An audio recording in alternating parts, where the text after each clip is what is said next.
शासनपति प्रभु महावीर स्वामी को हम वंदन करते हैं। सभी गुरु भगवंतों को तिकुत के पाठ से वंदन करते हैं।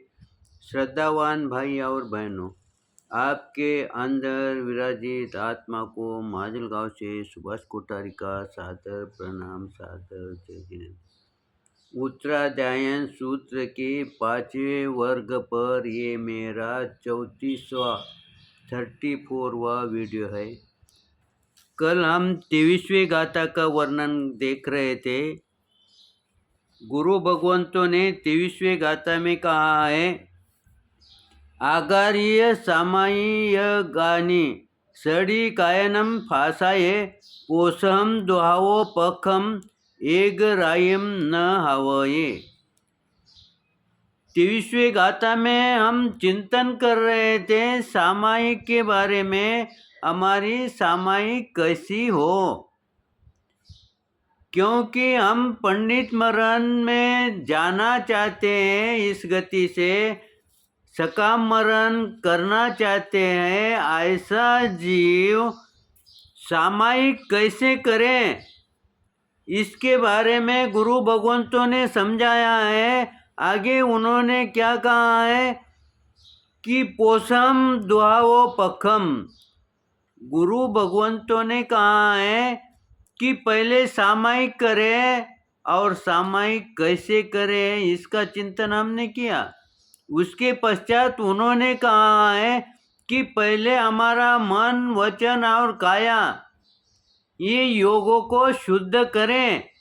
अन योगों को शुद्ध करने के पश्चात व्रत नियम, पूर्ण व्रत लेना नहीं हुआ तो भी चलेगा, लेकिन अनुव्रत का तो भी पालन करो।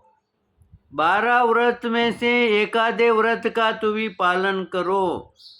थोड़े थोड़े छोटे छोटे पचकान क्यों होते नहीं, व्रत में आओ। आज तुम व्रत में आएंगे। आज हम किसी का, कोई वस्तु का, कोई हमारे गलत काम का अगर हमने त्याग करे तो भविष्य में हम उससे आगे बढ़ेंगे। साथ में गुरु भगवंतों ने क्या कहा है, कृष्ण पोषो दुहो। दुहो यानी दोनों पक्षों, यानी कृष्ण पक्ष और शुक्ल पक्ष, इसमें चतुर्दशी, पूर्णिमा या अमावस्या ऐसी तिथि देखकर पोषद व्रत करे।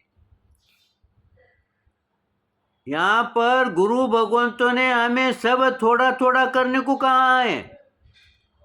सामायिक करो, थोड़ा बहुत व्रत करो, थोड़ा बहुत त्याग करो, और पोषद भी करो। और पोषद के लिए भी गुरु भगवंतों ने यहाँ कहा है, एगरायम न हवये, यानी एक रात्रि ग्रहण। इसीलिए गुरु भगवंत ने यहाँ पर ये कहा है कि अगर आप दिन में पोषद नहीं कर सकते, कम से कम रात्रि का तो भी पोषद व्रत धारण करे। कम से कम 12 घंटे का तो भी पोषद व्रत धारण करे। और वो भी कब करने का है, 15 दिन में एक बार करने का है। तो इससे क्या होगा, आपके कर्म क्षय होने में सहायक बनेंगे। इस तरह से गुरु भगवंतों ने कहा है। आगे गुरु भगवंतों ने क्या कहा है, पोषद व्रत में सामायिक के अंग रूप से सिद्ध है। फिर इसका पृथक रूप से जो ग्रहण किया गया है वह इसके प्रति आदर, यानी सामायिक भी एक पोषद व्रत है छोटा सा, लेकिन फिर भी पोषद इन्होंने इसीलिए करने को कहा है कि हम उसके प्रति आदर भाव प्रकट करें।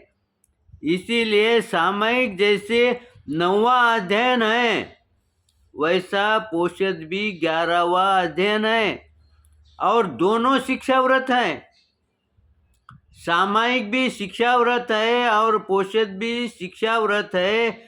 जैसे हम अलग अलग कक्षा से हम शिक्षा ही लेते हैं ना, एक ही क्लास में हम बैठते हैं क्या, हम अलग अलग क्लास से हम शिक्षा धारण करते हैं। इसका मतलब ये हुआ कि शिक्षा के अनेक अंगों से हम शिक्षित हो, अनेक अंगों से हम ज्ञान प्राप्त करें। इसीलिए गुरु भगवंत ने ये कहा है, सिर्फ 9वां व्रत तो करना ही है, वो तो शुरुआत ही है, लेकिन साथ में 11वां व्रत भी उन्होंने कहा है।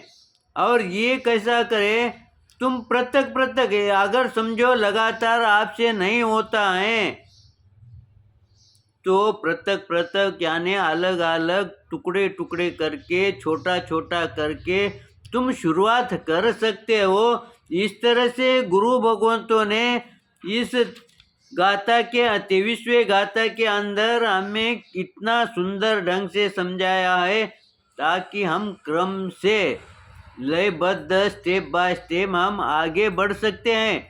उसके पश्चात गुरु भगवंतों ने 24वें गाथा में क्या कहा है, एवं सिक्का समावने गिये वासे वी सुवये, मुच्छे ही छवि पवाओ गच्छ जक्क सलो गयम। गुरु भगवंतों ने 5वें वर्ग के 24वें गाथा में कहा है, गृहवास आने गृहवास में रहता हुआ हम दीक्षा तो नहीं ले सकते हैं, लेकिन गृहस्थ आश्रम में भी तुम बहुत कुछ कर सकते हैं। इसीलिए गुरु भगवंतों ने हमें ये समझाया है कि तुम गृहस्वास में रहते हुए भी ऐसी स्थिति में भी तुम ये कर सकते हैं। समझो, अनगार सामायिक नहीं कर सकते, आगार सामायिक तो कर सकते हैं ना। छोटे छोटे भले ही पचकान में दोष लगने दो, लेकिन शुरुआत तो कर सकते हो ना। आज दोष लगेगा, आज अशुद्ध होगी, जो अशुद्ध करेगा, जो व्रत में खंडित होगा, वो भी भविष्य में व्रत करेगा, उसका दृढ़ संकल्प होगा, लेकिन कब होगा, पहले उसकी शुरुआत करना पड़ेगी। और कोई भी चीज अगर पहले शुरुआत में करते हैं उसमें दोष आते हैं। हम एक आधी रोटी भी बनाना शुरू करते हैं तो पहली रोटी सही ढंग से नहीं आएगी। कोई भी कार्य जब शुरुआत करते हैं उस समय वो गलत होता है, लेकिन शुरुआत तो होती है ना। आज गलत हुई है, कल वो सही हो जाएगी।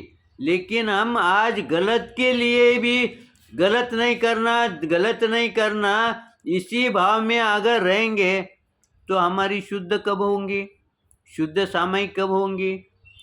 इसीलिए गुरु भगवंतों ने कहा कि तुम ये कारण मत दो कि हम ग्रस्त हैं।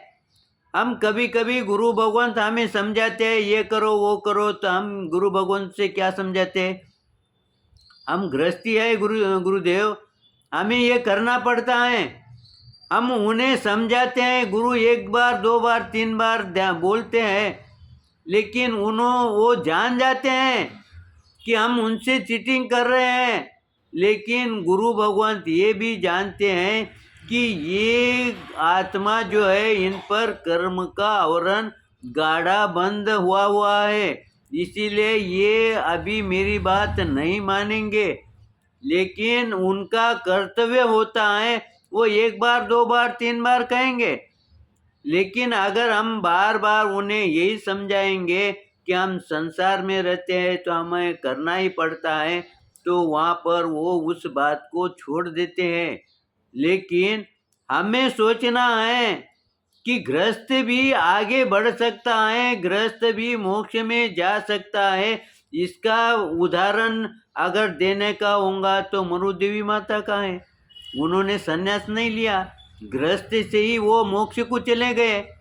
इससे और बड़ा उदाहरण क्या होना चाहिए। ऐसे कई उदाहरण हैं, लेकिन गृहस्थ को भी वो नियम में आना पड़ेगा, वो नियम का पालन करना पड़ेगा, तब कहीं वो मोक्ष का या पंडित मरण का या अंतिम समय में संतारे का भाव रख सकता है। नहीं तो हम अगर खाली ये समझेंगे कि हम अंतिम समय में संतरा लेंगे, संतरा लेने से संतरा नहीं आता है, उसकी साधना करना पड़ती है। और साधना किए तो ही गुरु के नज़र में जो संतरा की अपेक्षा है, जो पंडित मरण की अपेक्षा है, वो पूर्ण होगा। नहीं तो वो पंडित मरण तुम्हारा गुरु के दृष्टि में नहीं होगा। इसीलिए गुरु भगवंत कहते हैं कि तुम गृहस्थी भी हो तो भी तुम व्रत में आओ, तुम सामायिक में आओ। इस तरह से गुरु भगवंतों ने जो समझाया है उस पर हम चिंतन किया है। मेरे चिंतन के अंदर निश्चित रूप से गलत आया होगा, सही आया होगा तो लाइक करें, शेयर करें। इसी आशा के साथ ओम शांति।